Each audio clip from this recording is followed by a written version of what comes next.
एक घर है पंचकुला के सेक्टर 9 में। साफ, सुंदर, डबल स्टोरी बंगलो। बाहर से सब कुछ शांत और अंदर से हर सुबह एक जंग का पहला पेज खुलता है। एक 82 साल का आदमी अर्जुन देव अग्रवाल और उनकी 72 साल की पत्नी विजया अपने जिंदगी के अंतिम मोड़ पर उस घर में घूमते हैं जिसे वो कभी अपना कहा करते हैं। आज वही घर उनका जख्म बन चुका है और जख्म देने वाला उनका अपना बेटा और उसकी पत्नी। खिलाफ झूठी एफआईआर, बदतमीजी, आवाज उठाने पर धमकियां, ये सब इसी देश में हो रहा है जहां पूजा में मातृदेवो भव और पितृदेवो भव का पाठ दिया जाता है। ये सिर्फ एक एल्डरली कपल नहीं है, ये उन सब बुजुर्गों का चेहरा है जिनके साथ वक्त ने नहीं पर रिश्तेदारों ने दगा किया।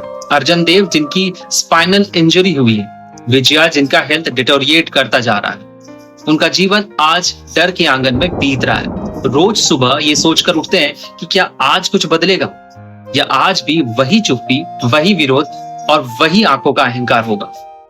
ये लड़ाई एक नफरत भरे बेटे से नहीं है, ये लड़ाई एक व्यवस्था से है जो माँ बाप को लीगल प्रोटेक्शन तो देती है पर इम्प्लीमेंटेशन में खामोश है। Maintenance and welfare of parents and senior citizens act 2007, इस कानून के तहत कोई भी बेटा अगर माँ बाप की देखभाल ना करे तो वह उनके प्रॉपर्टी से निकाला जा सकता है। पर कानून पेपर पर लिखा होता है, घर में लिखी होती हैं सिर्फ तकलीफें। जहां तो उन्होंने प्रॉपर्टी उनके नाम कर दी इस भरोसे कि अपने कभी गलत नहीं करते। जवाब में क्या मिला? झूठी एफआईआर, मेंटल टॉर्चर और साइलेंस।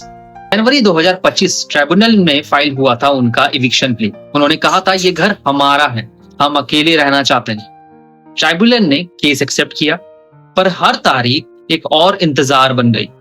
अगली सुनवाई अब सितंबर 2025 में है पर समस्या ये है कि वक्त और इज्जत दोनों इंतजार नहीं करते। देश के संविधान का आर्टिकल 21 हर नागरिक को right to life and dignity देता है, पर जब डिग्निटी का पहरेदार ही घर का बेटा बन जाए तो आर्टिकल क्या करे?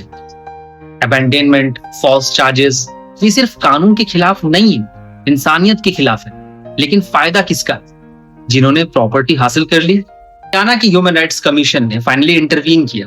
पंचकुला के डीसी और कमिश्नर को डायरेक्टिव दिया गया, एल्डरली कपल को प्रोटेक्शन दिया जाए। वार्निंग भी मिली, अगर केयर नहीं दी गई तो प्रॉपर्टी ट्रांसफर इनवैलिड माना जाएगा।